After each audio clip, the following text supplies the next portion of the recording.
always have to keep going to another level. So I stand on the shoulders of my successes and my trophies, but I don't sleep in the trophy room.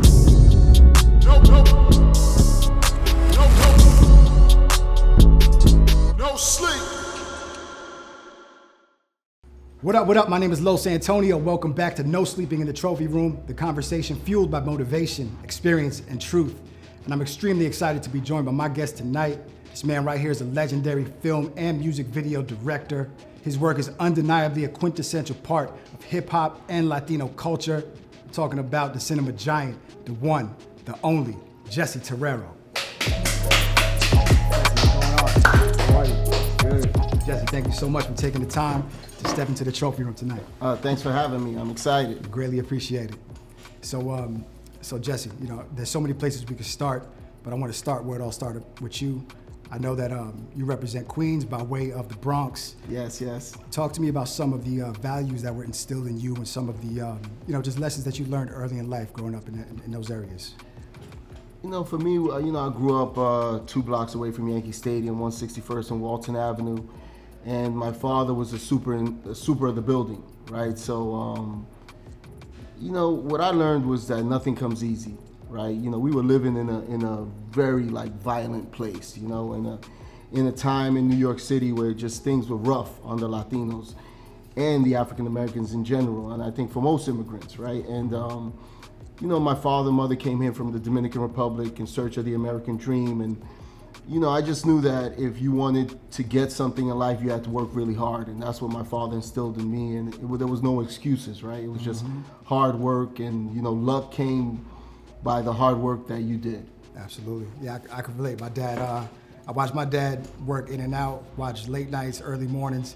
So there's one thing that I saw when I was growing up was just, I knew I had to work, to get things and to provide. So I can totally relate.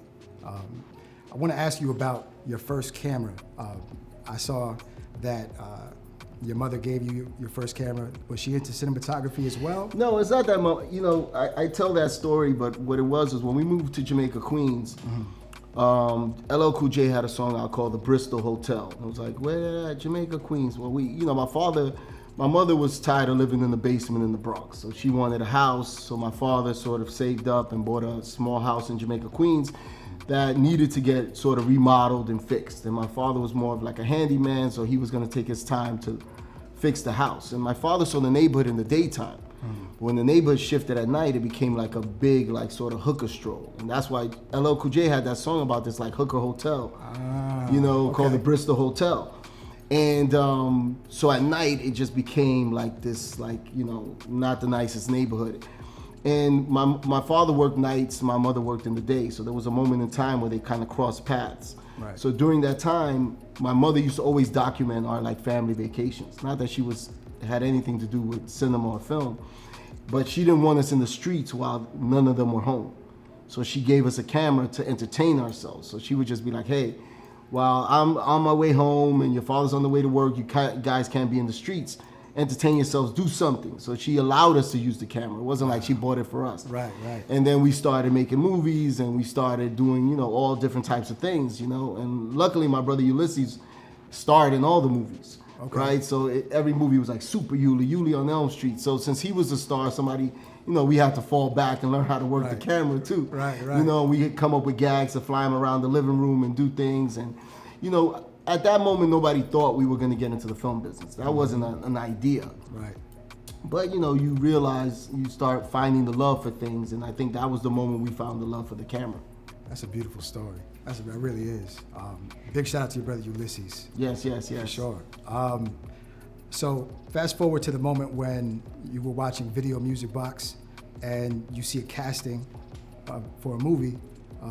What sparked your interest to act on that moment? What was it about that casting that? We were young and we used to love Video Music Box, and at that time it was the only outlet we had, right? So when we were making these sort of home movies, we were recreating our own versions of music videos as well. So we were doing whatever LL Cool J video was out, EPMD, and we would mimic the videos that were on TV. So when we saw a casting, there was an open call for a movie called Juice, right? And they were looking for Latinos and African Americans, and we weren't really actors. We were kind of terrible actors at the time, but we were acting in our houses. And I really thought that there were going to be a lot of girls there and it was going to be something cool and fun. Right. So I went to the casting, and it was like a cattle call where they just bring in like 100 kids or 50 kids at a time, and thank you very much, fill out a paper, you're gone. But when I was in the room, Winsome Sinclair, the casting director that was doing extras casting, when they were talking about the opportunity, and I saw people up there that kind of like looked like me, I started saying, wow, you know, this is real. Something about it felt like a reality. And when I left the room, you know, I told them that I misplaced my keys to get allowed to go back inside. And when I went back inside, they were gathering all the papers, and I stepped to them and I said, hey, you know, like I'm really interested in this, and you know, something inside me is telling me that I need more information. And there wasn't a huge amount of Latinos that showed up. So she was like, look, we like your look. I would love for you to come back and meet the director. Wow. And then, so I came back and met the director, Ernest Dickerson. And then my brother Ulysses came with me to the casting. So when he came back with me to meet the director, we kind of resemble each other. The director liked that. And then my brother had a pimple on his nose, so he put a Band-Aid over it. And then the director was like, I like that, he looks mean, you know? And all of a sudden, they cast us as extras in Juice, and we were part of the gang that had beef with Tupac. And then that sort of, you know, was a big... Rodamez's crew? Yeah, we were part of Rodamez's crew, and that was the moment, I think, that really shifted my career. Right, because I mean, you're looking at, you know, these movie sets, and you're not seeing people who look and sound like us there, and you know, so salute to you for, you know, just taking the incentive, and I think that's a gem in itself. You know, to not only be satisfied with being in the building, but you know, open up some dialogue and figuring out how we could get to the top. You know, so that's really dope.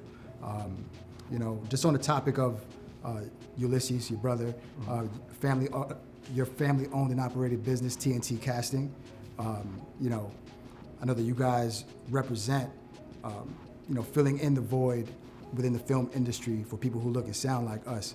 What were some of the uphill battles of breaking down those doors and, you know, creating opportunities for people who look and sound like us?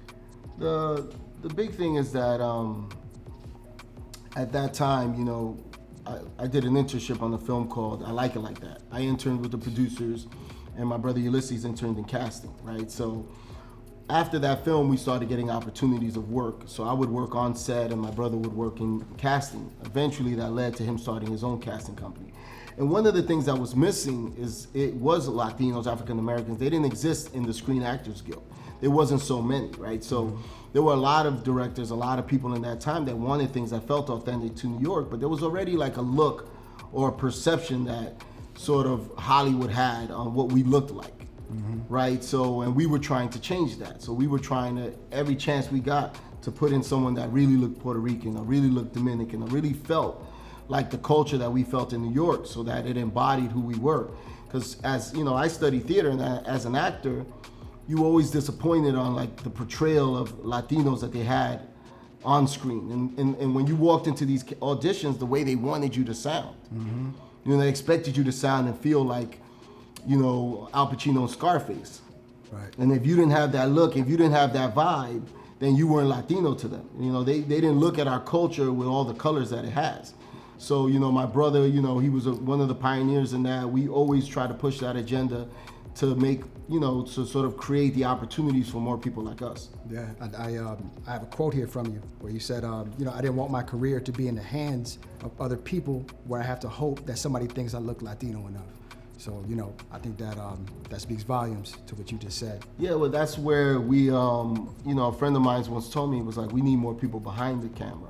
We need more people behind the scenes, writers, directors, producers, because those are the people that can actually change the image. Absolutely. So at that point, I started shifting and thinking about directing more, because I felt like, you know what, instead of going to these auditions and hoping that the woman across the seat from me thinks I look Latino, or, you know, it's her version of what Latino is, Right. then I need to show people what that is, you know, and I need to take a little bit more control of my career. I love that. I really do, because that's what, you know, that's what No Sleeping in the Trophy Room is all about. You know, we're trying to showcase people who look and sound like us, that are, you know, out here doing great things, breaking the mold, and you know, pushing culture forward, not setting it back. So it's crazy that you mentioned I Like It Like That. I was just talking with my boy Ace on the way here that I Like It Like That was actually one of the first movies that I saw that I actually saw myself or like my people in. You know, like seeing Chino in the football jersey and like all that whole neighborhood, just the way it was so live, it just really struck home with me at a young age. You know what I mean? No, for me too, and getting the opportunity to work on that film with Darnell Martin, the director, really opened my eyes, you know, to see that many people like us on set working in front and behind the scenes was an incredible feeling, you know, and allowed you to know that the dream could be real, you know, and after that, all the interns, we got together and one of the interns had a movie that he wrote and we all got together and worked on that project and made that a reality. Then one of the other interns wrote a film and it became the first film ever in Spanish language done by the Screen Actors Guild, and we made that happen. And we weren't making money and we weren't doing things, but we were so passionate that we were like, we felt the change. We felt that what we were doing was right. So, you know, it just kept the fuel going. Right, man. So I want to get into to your work with within the reggaeton space, because it's very clear that, you know, reggaeton videos looked very different before Jessy Terrero stepped on the scene. So I would love for you to expand on, you know, the work that you put in within reggaeton and how you changed, you know, what those videos look and sound like. You know, for me, I think that, you know, shout out to the directors in that era that were trying to do their thing. And I think that, you know, guys were doing it so independent. They were doing it with whatever resources that they could afford at the time, right? And the music was bigger than the genre at the time. The music was growing, but the record labels, the people, the support wasn't there, right? But the music started hitting a place where MTV, I remember they started Me TRL, and they had a Latin countdown of TRL. So it was hard to judge the videos on their own, right? So when you saw a bunch of reggaeton videos together, it was hard to judge them on their own. But when you started to put it like Aventura and In Sync and another video and Destiny's Child, and you started blending them into an American countdown, then you started seeing the difference in quality. You know, and that bothered me. And I was having a conversation with a friend of mine, and I was like, man, I don't like the way these videos look, and these labels are not investing enough into the Latin artists and this and that, and I was complaining, and a friend of mine told me, you got a choice. You can continue to complain, or you could be part of the change, but you got to make up your mind what you want to do, because you're Latino and you're doing it on the general market side. So you don't like the videos on this side, then you need to come on this side and make a difference. Absolutely. And, you know, at that moment I was like, wow, because the budgets, you know, on the American side was so high in comparison. But at that point I shifted my energy and I said, you know what? I'm going to ingratiate myself in the Latin market and I'm going to make that my focus. And when I started working in the market, I felt different. I felt like what I was doing had a different purpose and it felt better for me. You know, and I literally stayed in that market and just started like pushing the agenda. And as the visuals changed, I felt that other directors followed suit too. Right. So and other artists started demanding from the labels like, man, I don't want a cheap video. I want my video to look clean. I want my video to look like this. And that image started to help because the Latin artists started feeling like pop stars. Right. And their image matched in the general market image, which in growth helps because then it attracts more brands, it attracts more people. It makes people in other countries visualize you in a different way. And it pushed it out of the urban ghettos, right. The way that Hype Williams or guys did that with, you know, hip hop videos, right? So, you know, I'm following suit what I learned coming up and just applied that to the Latin videos. That's amazing because not only did you level up the videos, you know, you leveled up our culture. So hats off to you again. I want to talk about leveling up the culture a little bit more with your recent release, El Ganador, Nicky Jam. I don't want to say would you call it a documentary? Was it no, it's a scripted series, gotcha. But you know, it's based on true events, based on his life story. Gotcha. People use documentary, but documentary is real footage. It's not like you know, it's not scripted. Right. I just want to be politically correct. Yeah, no, it's a scripted series on the life of Nicky Jam. Got you. So, you know, you've seen 8 Mile, you've seen, you know, Get Rich or Die Trying. How important was it for you to, you know, really showcase a legend like Nicky Jam in the right light and to tell his story the right way? You know, for years, I've been pushing that agenda, you know, as the music started to grow, right? And I used to tell artists and have conversations with 50 Cent and be like, yo, Weasley and Dell just sold out Madison Square Garden. Ivan Thuda just sold out 4 nights at Staples Center. Like, people didn't believe that these artists were selling out arenas, that some of the hip hop artists couldn't sell out. They weren't doing 4 nights at Staples, so, and sometimes the hip hop artists were doing it like 3 artists at a time, and here comes Romeo Santos and these guys they didn't even know. And they were filling out these arenas, and Weasley and Dell and guys like that. So when the music started getting big, I remember working on Juice and seeing Menace to Society and Boys in the Hood and what hip hop did to cinema. So I was like, here we have the Latinos with the genre of music is growing. It's becoming a global phenomenon, but there's not one TV show on television that mirrors the feeling of the music. You can't turn on your TV, you can't flip the channels and see people that look like us with the music and the sound, and you just don't see it. Absolutely. And there was always this language barrier where people in America would be like, the brands would say, oh, but the music's in Spanish, we can't do it in Spanish. I was like, I did not mention some stadium in Colombia or Argentina. All the places that selling out I mentioned were in the United States. That's right.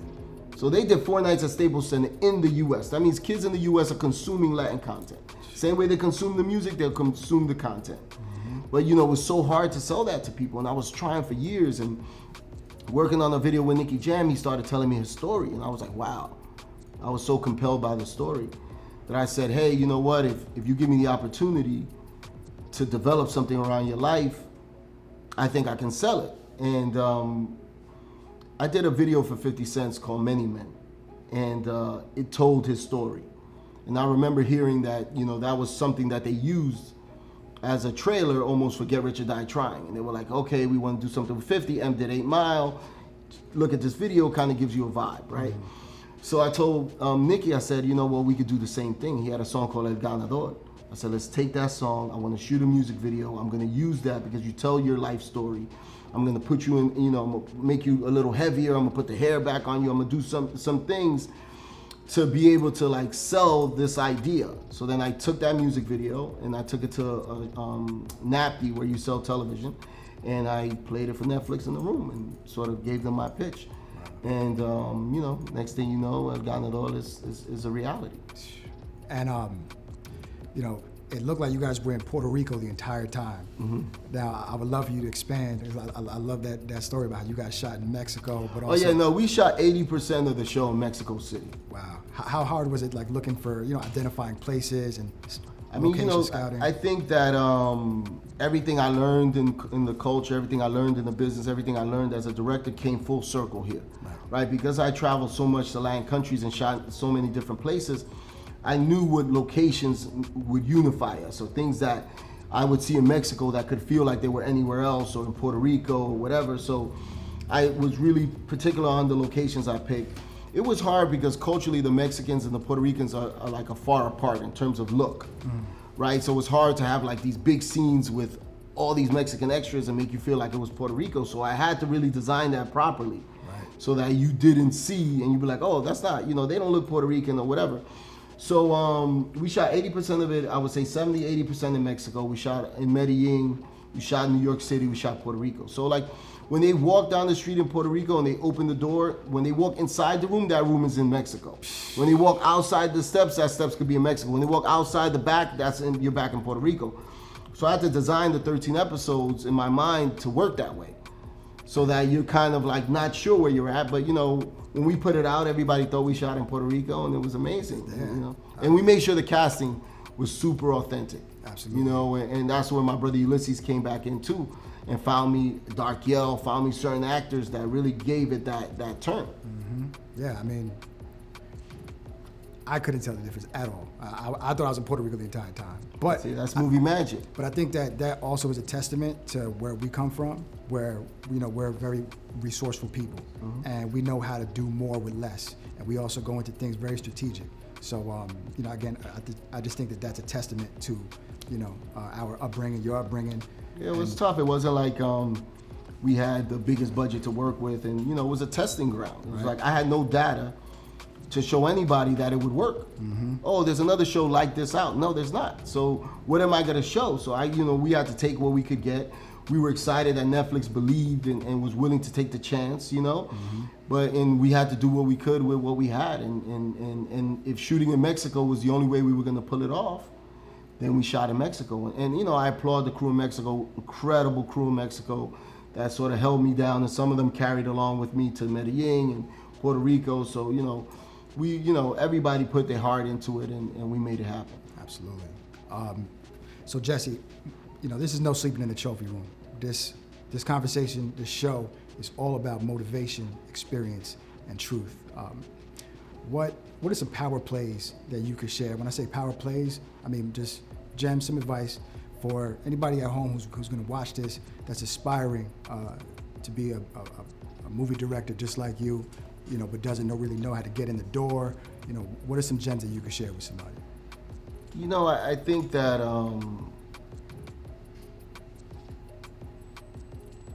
you know, we're living in a little bit of a different time, right? So in my time, because you shot film, wasn't as accessible. You know, it was expensive.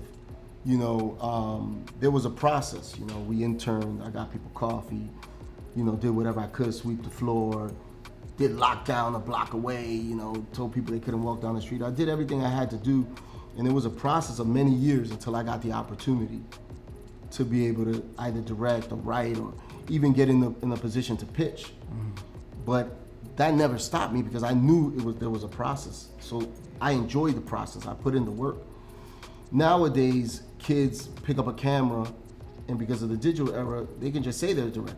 I open the Instagram today, say I'm a director. I'm a director. Like, who's gonna tell me I'm not? Right. And there's levels to this game, you know. And I feel like a lot of these young directors are not respecting the levels. You know, they're assuming they're at the same level, like one video in as everybody else. Right. And you can have that drive and you can have that passion, but if you don't lay the bricks down, you know what I'm saying, a storm's gonna come, the house gonna fall apart. Absolutely. And a lot of these kids, when they are ready to step to the next level and you give them the opportunity, oh man, I got you an opportunity with this big artist, and I give you that opportunity, and then you're just not ready. You know, the creative ain't at that level. The presentation ain't at that level. You know what I'm saying? The conversation on the phone ain't at that level.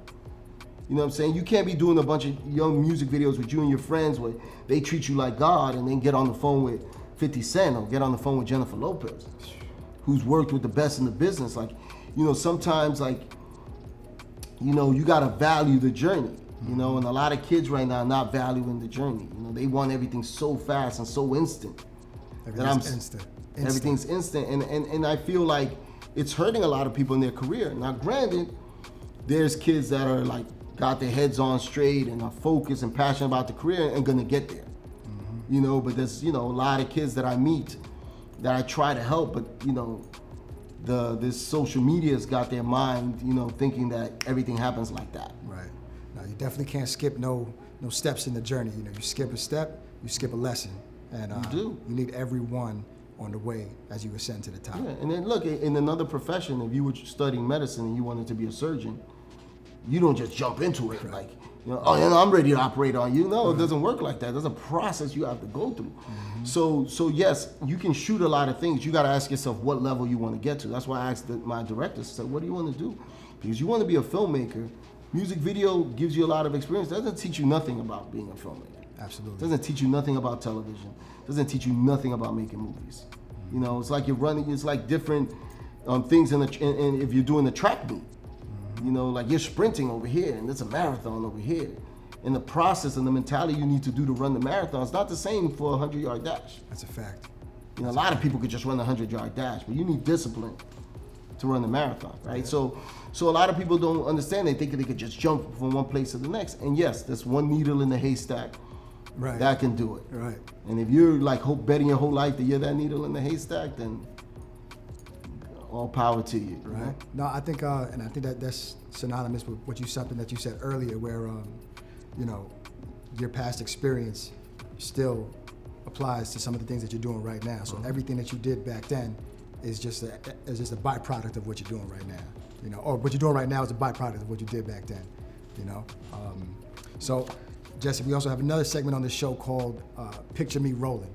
So I have 3 photos here that I selected. I think these are amazing photos. Would love to hear the story behind these. We can go left to right. Tell me about this first photo right here. That's Juice right there. That's me and my brother Ulysses, Tretch from Naughty by Nature, Dynamite, and my boy K Force from Toronto, Canada. So that was the Rodman's crew on the set of Juice. Wow, wow. What was it like shooting on that set? Like, what was the energy on that set? The energy was amazing. You got to understand, like, people don't, like, the time it takes for a movie to get released is like a year and a half sometimes, right? So when we did the movie, Tupac wasn't the star he was by the time it was released.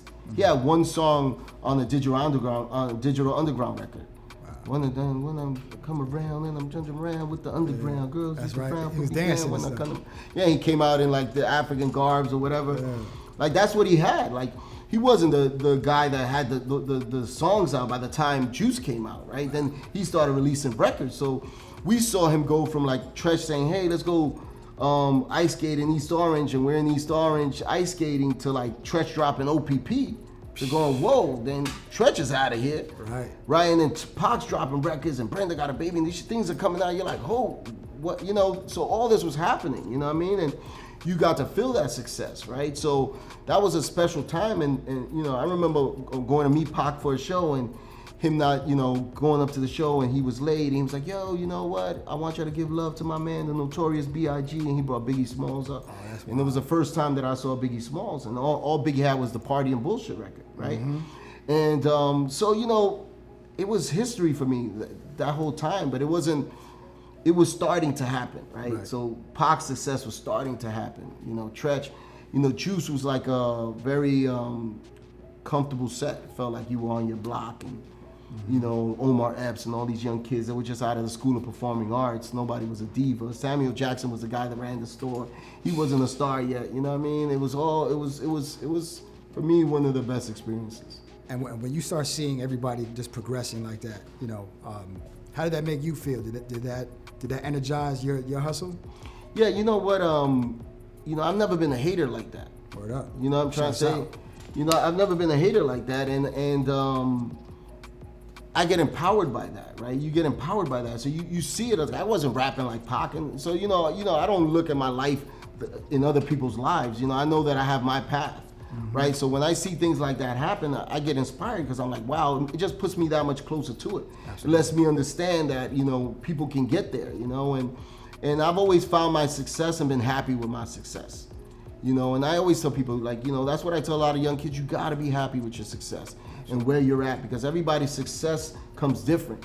And I used to see a lot of actors in Hollywood walk into like a nightclub, and they're guys that got like hit TV shows, and then like a Leonardo DiCaprio comes in, and all the girls are like, woof, they go to Leo, and then I see like them like hate or be like a little depressed. I'm like, yo, you're not Leonardo DiCaprio.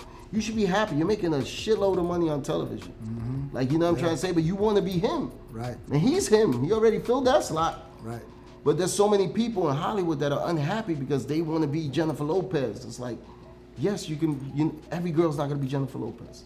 That's bad. That doesn't mean you can't reach a level of success that you can be happy with. So I just try to be happy with the success that I've been giving and to keep pushing forward. Absolutely. I think that's a big gem right there. Would love for you to expand on this second photo right here. Soul Plane. You know what? What's interesting about this photo in Soul Plane is that when I started working as an assistant for a director, Diane Martell, the first video that I was hired to actually be her assistant was Method Mary. Wow. You're All I Need, right? So then I'm seeing Method Man, right? So I'm like idolizing Method Man. You know, he's one of the illest lyricists. I love him. And, you know, of course, Mary.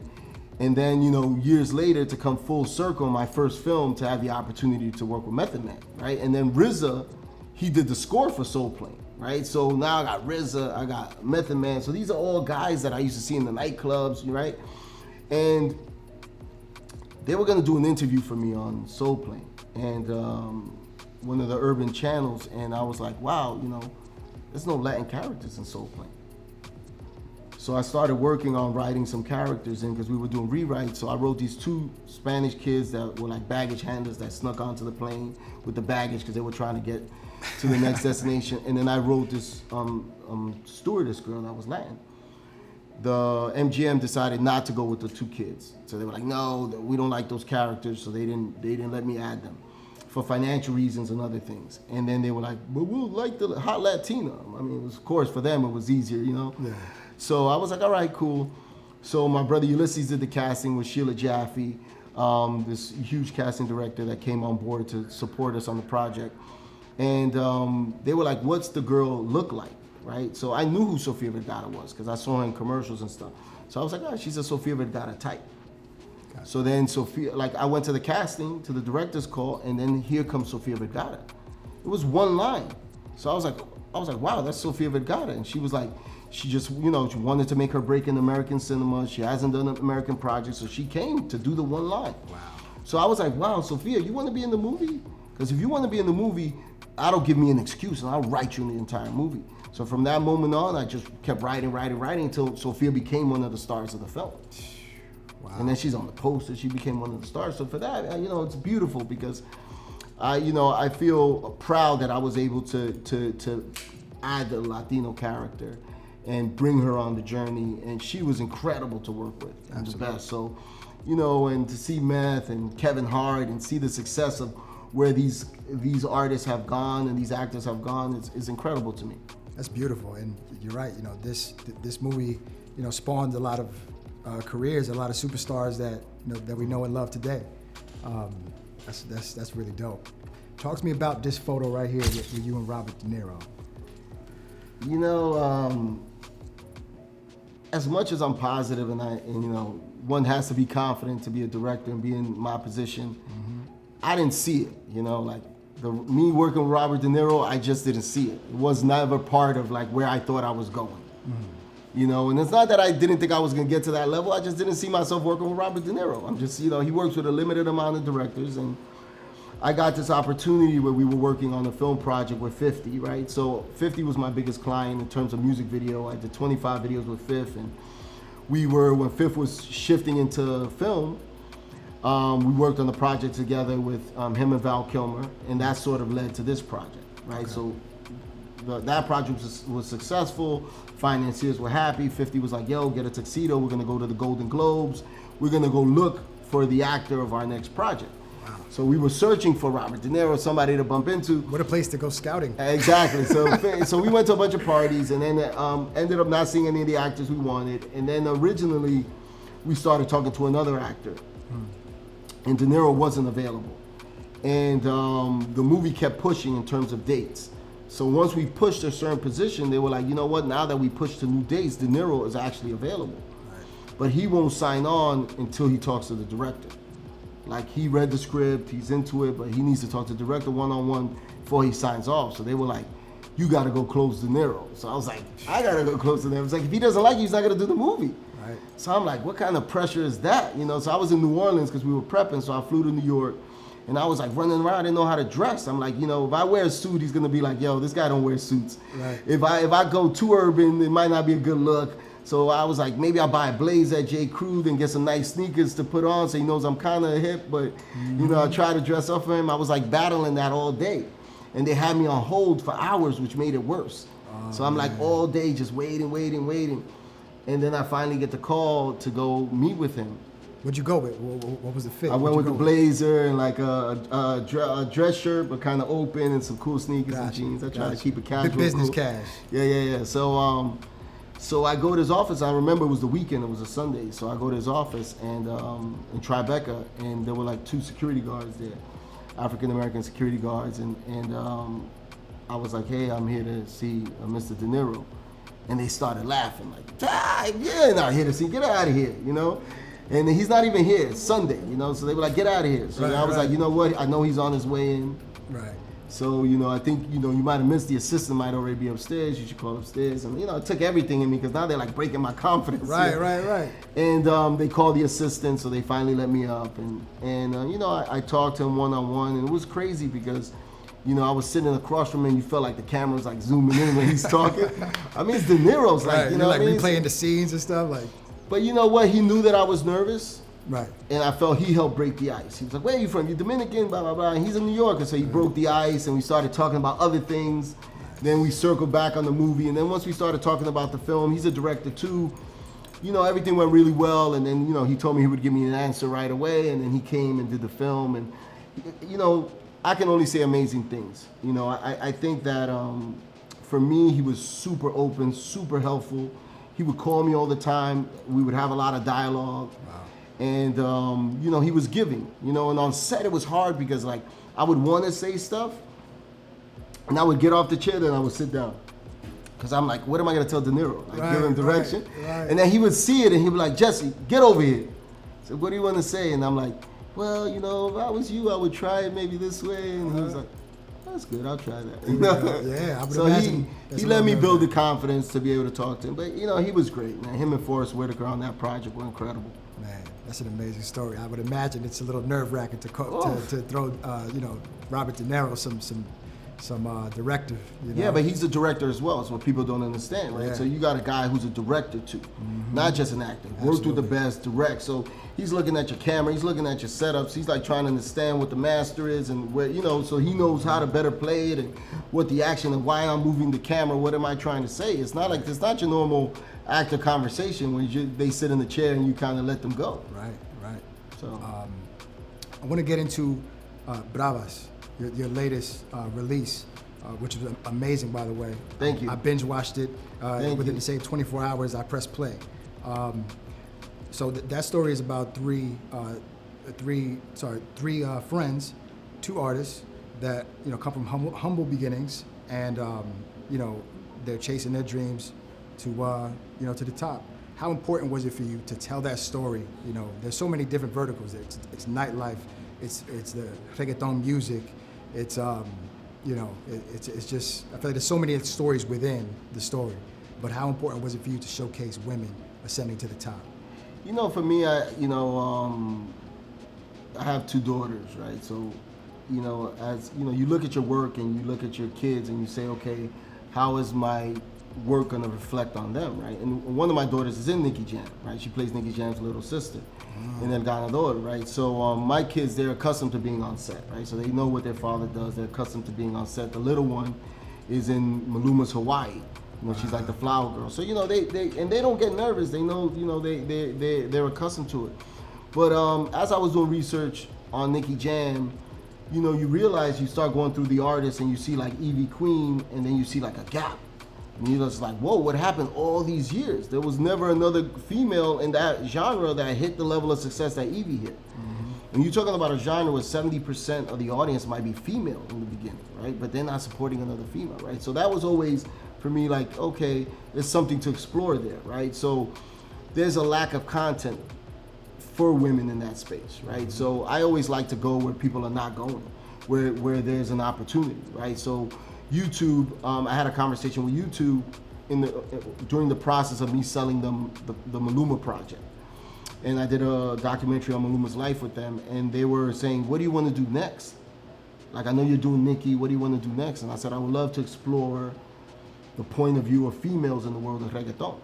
So they gave me a development deal to start developing an idea. So I thought it was very important because, you know, it's just missing, you know, it's just missing. There's so many men in the genre that are dominant, but the women are just starting to break now. Right? So I felt like, you know, on the content side, that was missing too. We don't have a lot of things that show females in power positions, you know, Latinas, like doing things for themselves. Like, these girls weren't waiting for some man's handout. They were making the music themselves, doing the stuff, and it was good to sort of do that. So, you know, I reached out to Pina and Nati Natacha, because I told Nati, I said, you know, she embodies what this show is. So I wanted her to join me on the journey so that I can have a female standing side by side. I didn't want to say, oh, I'm going to make a show about females done by men, you know what I mean? So that was really important to me. And one of the writers on El Ganador, because the whole team on El Ganador were Puerto Rican writers that I fought for, and one of the writers was female. So I took her and put her in the lead writing position because I wanted the voice to be feminine, you know, and then I empowered her to direct episodes. So it wasn't like I was directing all the episodes, right? So, you know, I wanted to make sure it was handled the right way, and I'm glad that people are receiving it the right way. But, you know, we got to continue to make all these kind of things because there's so many different parts of our culture that are not being talked about. And I, you know, big respect to you always for that. You know, that's what a real boss does. You know, you put people in position And when you're somebody like yourself, you're fighting for change, and more importantly, change to put other people in position. So just you saying that, you fighting for these writers, Latina writers, that really strikes a chord. No, but it's like, I tell people all the time, I say, there's a version of this where I don't have to look back. Right. Like Jessy Terrero's gonna be fine. I could think about my family and work. I don't have to look back. But I know how hard it was for me in Los Angeles. I know people weren't putting their hand out for me. So I'm trying to put my hand back, and I'm trying to say, you know what? They never let me develop television. I couldn't direct television if I wanted to. They would always give me an excuse, like, right. Oh, but we'll put you in this minority program, we'll put you in this. I'm like, why do I gotta be in some minority program? Right. My camera's not Latina, it's the same camera they use, That's a fact. But it's like, I gotta be in the minority program. So I felt like, I always said it myself when I had the opportunity. I said, you know what, I'm not doing the minority program. I'm gonna just go make my own television show. And I did Nicki Jam. And even after Nicki Jam, they tried to get me a job on some other show. And they were like, maybe you have to show. I just did 13 episodes of a show from Netflix. And you still, based on the color of my skin, are gonna put me through the Dog and Pony show. Right. So I was like, you know what, when I get the opportunity, I'm gonna empower other people so they don't go through what I went through. So when I did Bravas, I made sure all the writers that were Latino, they were Puerto Rican, they all directed episodes. You know why? So nobody could tell them now when they go to Hollywood that they haven't directed television or they don't have the experience. And they wanted us to cross-board. Means like you mix the episodes, like sometimes, there's a couple of directors work the same day because you're mixing the episode. And I was like really tough on them, saying, look, I don't really want to do that.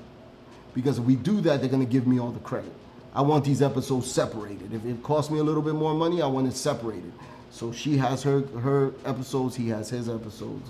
That's why I'm doing this. That's amazing. That's beautiful. Now, when you're watching Bravas on YouTube, you might see a Cadillac commercial, with Jessy Terrero, smooth down the highway.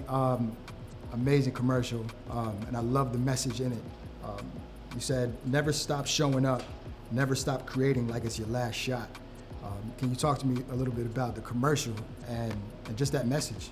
Shout out to Lemon Anderson, who sort of was the creative behind the commercial and works with Spike DDB. So it was Spike Lee's company that sort of put together the campaign for Cadillac. They did a General Market spot with Regina King. They did another spot with Spike Lee. So they called me to do the Latin spot, and when they were having the conversation with me, they were saying, hey, there's 3 ideas. We want you to be the director, but if they don't, there's one idea that has you starring in it. But if we don't pick that idea, Cadillac doesn't pick it, we don't want you to be bitter. Right. We still want you to direct. And I was like, no, I'm fine, I'm cool. But they ended up, Cadillac chose the one that had me starring in it, which was, you don't realize how tough it is till you show up on set and you realize, like, you gotta do hair and makeup, you gotta put the outfit on, and you have to direct the shots, And you gotta listen to the client, and they're calling in going, Jessy doesn't smile, he looks mean, So it was a beautiful thing, but it was about that embodying, when you hear the words, it's like never stop showing up. Like, people get lazy, you know what I mean? Like, you gotta show up every time. Like, there's no room for error. You gotta treat it all like it's your last shot. Like, this is your last opportunity, and that's how we gotta come into everything. When you have that sort of ambition and that winner's mentality, like you can't, there's no half-assing it. Right. So that's kind of what it meant, like never stop showing up. Treat everything like it's your last shot. Like this is your, a real opportunity. Yeah, no, I really got that energy, and it was clear as day. And I had to run it back. I think that was probably like the first commercial I ever watched multiple times, brought it back. But I love that, and I love what that represents. But it was about, it represents us too. It said, we're different now. Like Latinos, we are luxury. Yeah, the ultimate vibe. We are, but that's what it was saying. We are luxury. Like the Cadillac, we are luxury. The Latinos, like now we're at a level where we are part of luxury, and we're being viewed that way. Absolutely. When years ago they weren't viewing us like that as a consumer, right? But now they're viewing us in the luxury way, and Cadillac is brave and strong to do that. So. It was very empowering to be a part of it, and it made my mom extremely happy that it plays all day on the Latin channels. Yeah. My mom starts getting those phone calls from the family. It's a different thing. That's amazing. That's beautiful. It really is. So just on that topic, I want to talk about your production company, Cinema Giants, and all the amazing work that you're doing there. Talk to me about Cinema Giants and how you are empowering the next generation of cinematographers that look and sound like us. So to me, I felt like when I was at the big agencies in the beginning, you know, trying to sell projects that starred people that look like us was very difficult, right?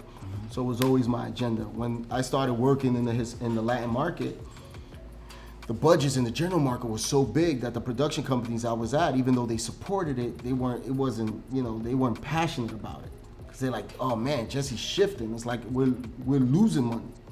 Right? So for them, in business, I understood.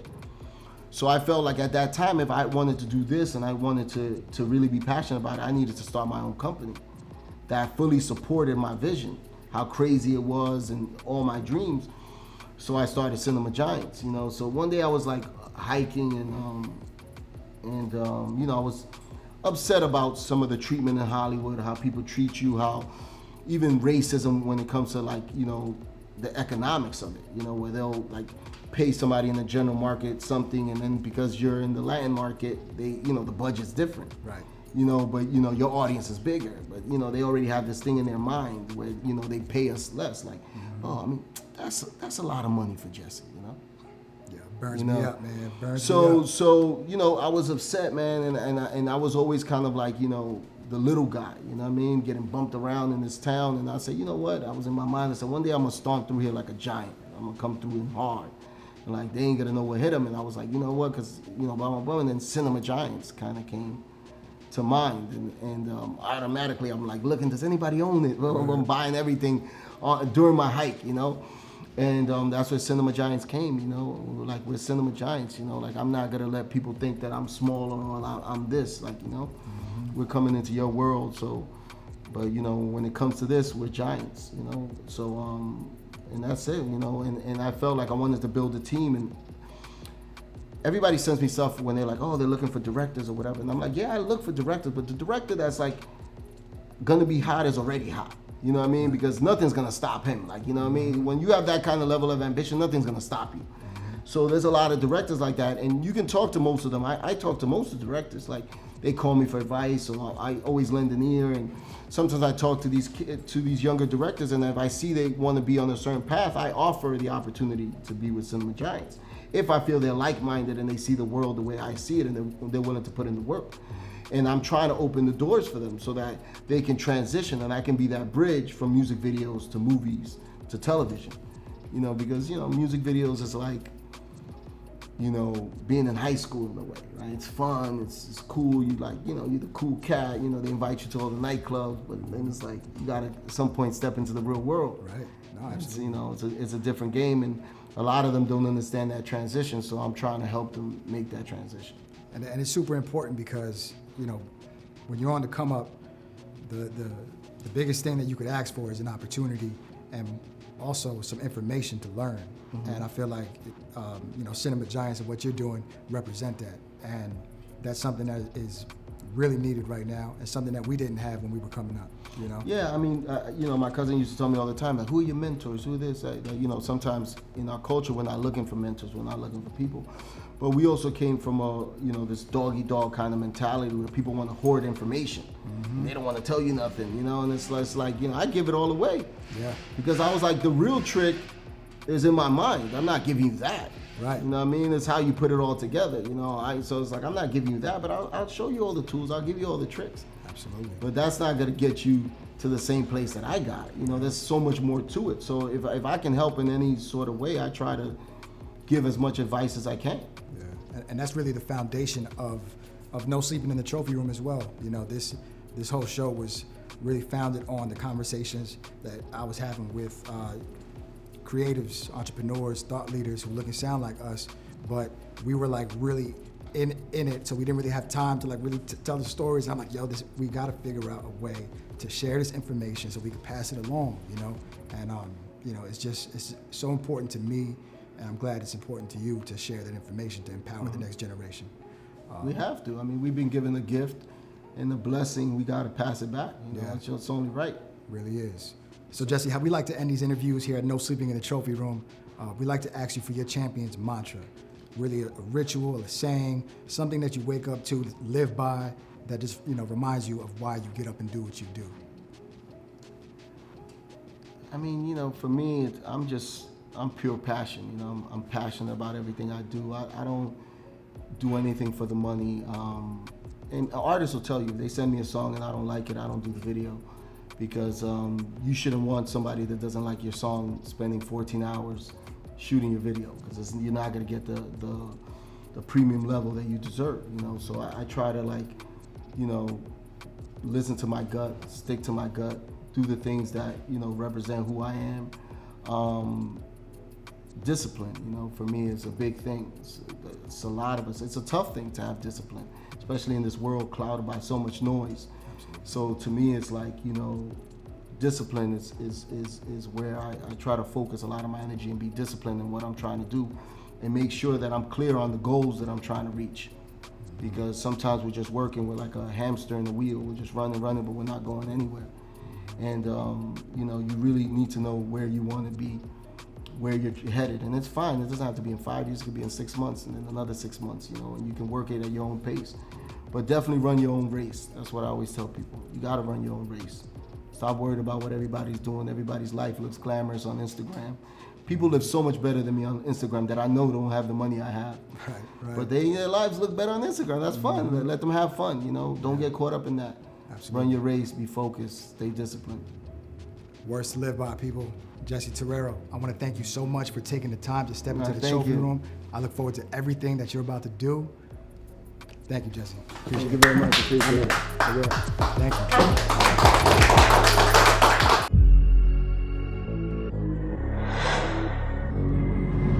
You always have to keep going to another level. So I stand on the shoulders of my successes and my trophies, but I don't sleep in the trophy room.